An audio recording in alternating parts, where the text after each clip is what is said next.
The world of electric bikes is expanding, and it's expanding pretty rapidly. There are some great options out there. Today, we're taking a look at a specific company's wares. These are bikes from Vintage Electric, which is a little outfit started in Santa Clara, California. And as you can see right away, these look pretty awesome, and that's kind of nice. Now, hopefully they ride as well as they look, and we're gonna take them for a spin and learn a bit more about the company and the bikes standing to my right and left. Well, balancing, not really standing, they're bikes.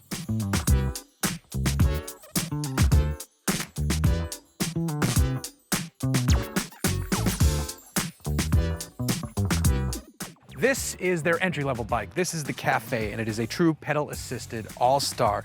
It has 5 modes of rideability, just like the rest of their lineup, but this one is fully pedal-assisted. There is no throttle. You pedal, and then the electric motors kick in and move you along, and you are scooting at up to 20 to 24 miles per hour. Not bad.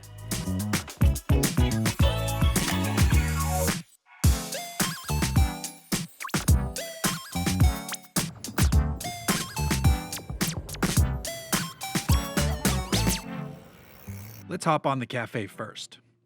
This is a true pedal assist bike, so there's no throttle. You need to use those pedals to get the motor running. With the battery, this bike weighs 53 pounds. It feels a bit lighter though. The drivetrain is comprised of a 750 watt hub motor powered by a 500 watt hour removable battery. It takes 2 hours to fully charge, and once juiced up, it's good for anywhere between 20 to 60 miles, depending on how hard you're pushing it.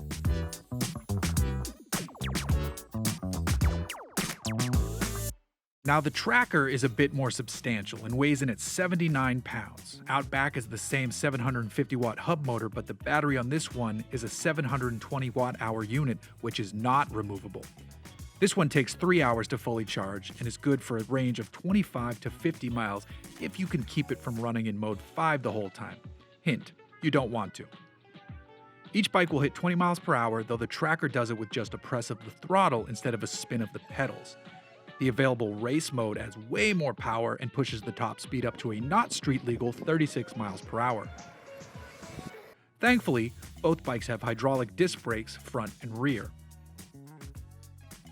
Neither is cheap, of course. These are beautiful machines and cost a pretty penny. The Cafe starts at $3,995. The tracker will cost you at least $4,995.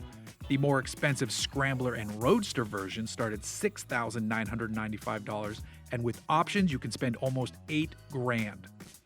That's not a crazy amount for a bike, seeing as plenty of folks have no problem spending that much on non-motorized mountain and road bikes, but it's not cheap either.